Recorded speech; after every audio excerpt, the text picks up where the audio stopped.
sekarang yang mengenai preset ya.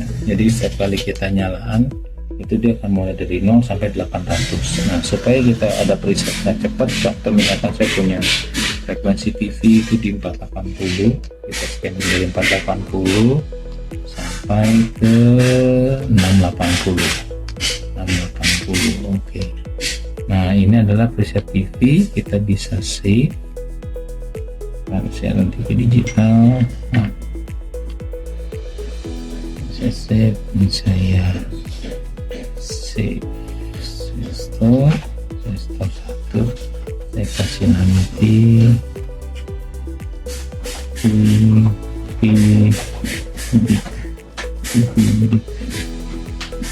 TV digital.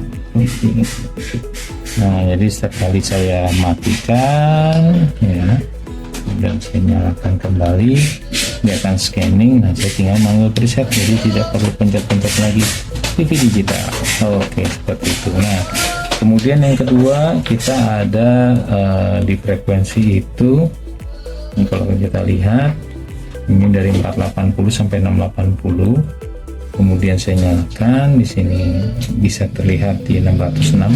Nah, kita bisa ada dua cara untuk ngezoom. Yang pertama itu adalah menggunakan lebar bandwidth, misalkan kita 606 ya, kita tahu. Ini kita bisa geser ke, kita mulai scanning dari 600 sampai ke misalkan 610 misalkan. Seperti itu. Atau dengan metode yang lain, itu kita bisa lakukan juga. Saya kembali ke preset. Atau dengan metode lain, ketika kita tahu sudah center frekuensinya di 606, kita bisa geser ke frekuensi, kita taruh centernya itu ada di 606. Oke, kemudian span-nya ini 200 MHz, terus span-nya kita perkecil bandwidth spanningnya, jadi misalkan hanya 50 MHz. Perkecil kembali, span-nya hanya 20 MHz. Nah, ini akan lebih besar resolusinya, jadi seperti resolusi windowing. Oke, kemudian saya back, saya kembali lagi ke preset TV digital seperti itu. Oke,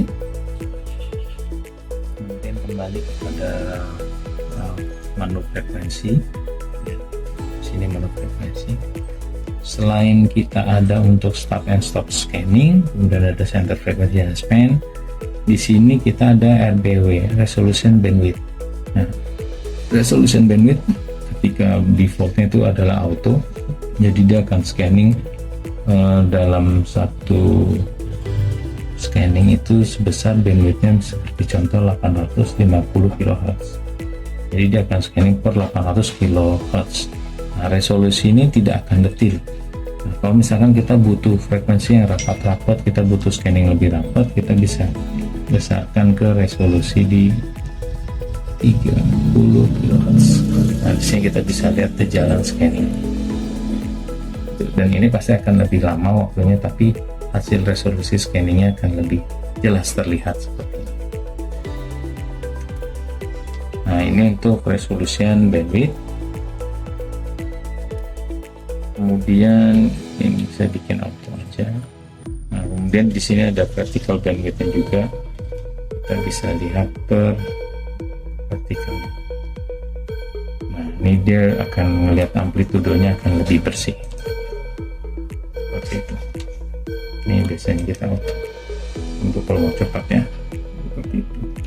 Kemudian marker center ini akan nentuin titik tengah dari spanningnya itu namanya, dan juga untuk langsung nentuin titik tengah dari si marker tersebut, kita taruh di center. Oke, kemudian di sini kita ada marker. Nah, marker ini kan hanya ada satu, ini bisa 2, kemudian bisa 4, bisa hingga 8. Nah, keuntungannya adalah kalau kita lihat di sini, ini ada 8 marker, jadi andaikan kita punya 8 mic wireless, itu kita langsung bisa monitoring. Ketika kita nyalain berbarengan, kita bisa tahu mic wireless yang ada di sekitar sini itu di frekuensi berapa aja.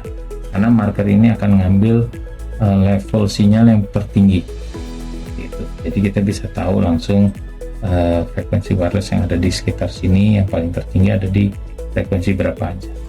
Sebagai contoh, misalkan saya frekuensi saya gantikan ke 800. Oke, kemudian saya ada 2 mikrofon ya. Jadi kita bisa lihat di sini saya ada 2 mikrofon, kemudian saya back marker, saya taruh 2 marker. Nah, jadi di sini bisa lihat di 606 sama di satu mikrofon lagi di 800. Jadi saya langsung bisa tahu, oh ada 2 mikrofon wireless, satu di sini, satu di frekuensi 800, satunya lagi di frekuensi 606.